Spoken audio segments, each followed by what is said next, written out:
ये कहानी सिर्फ मनोरंजन के लिए है। कृपया इसको अपने दिल पे ना लीजिएगा। इस कहानी के लेखक हैं सिद्धांशु कश्यप भाई। वीडियो को लाइक और शेयर जरूर करना। पिछले कुछ दिनों से ठंड बहुत ज्यादा ही बढ़ गई थी, इसलिए लगभग सभी भीड़ भाड़ वाली जगहों पर लोग कम ही नजर आते थे। चाहे वो सड़क हो, बस स्टैंड हो, सिनेमा घर हो या फिर रेलवे स्टेशन। रात के 11:30 बज रहे थे।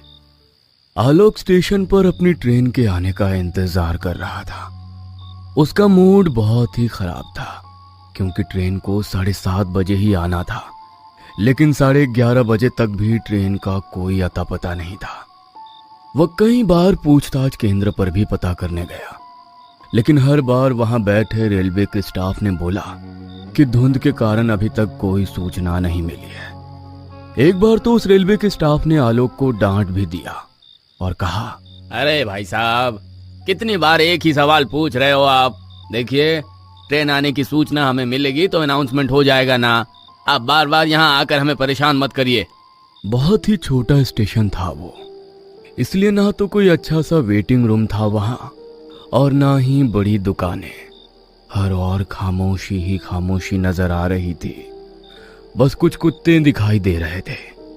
उन पर भी शायद इस कड़कड़ाती ठंड का असर हो गया था, इसलिए वे भी चुपचाप खुद को समेटे हुए पड़े थे। आलोक कभी उन कुत्तों को देखता, कभी खुद को। इस समय उसे अपनी हालत भी कुत्तों की तरह ही लग रही थी, लेकिन अचानक उस खामोशी को कुत्तों के भौंकने की आवाज ने तोड़ा। वे कुत्ते लगातार भौंक भी रहे थे और रो भी रहे थे। आलोक को समझ नहीं आ रहा था कि आखिर ये कुत्ते अचानक से इस तरह क्यों भौंकने लगे। वो इस प्रश्न का उत्तर ढूंढने की कोशिश कर रहा था। तभी उसके कानों में रेलवे के अनाउंसमेंट की आवाज आई कि उसकी ट्रेन 2 नंबर प्लेटफॉर्म पर आने वाली है। आलोक उसी प्लेटफॉर्म पर खड़ा था, इसलिए उसे ज्यादा टेंशन नहीं हुई। अचानक आलोक की नजर ट्रेन की पटरी पर गई और उसने वहां जो देखा, उसे देखकर उसका दिमाग हिल गया। उसने देखा कि ट्रेन की पटरी के बीचों बीच कुछ लोग खड़े हैं। उन सबके हाथों में धारदार हथियार थे।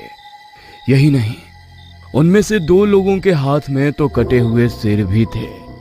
एक आदमी के हाथ में लड़की का कटा सिर और दूसरे आदमी के हाथ में एक लड़के का कटा हुआ सिर। उन कटे सिर से लगातार खून टपक रहा था। वो सारे लोग आलोक को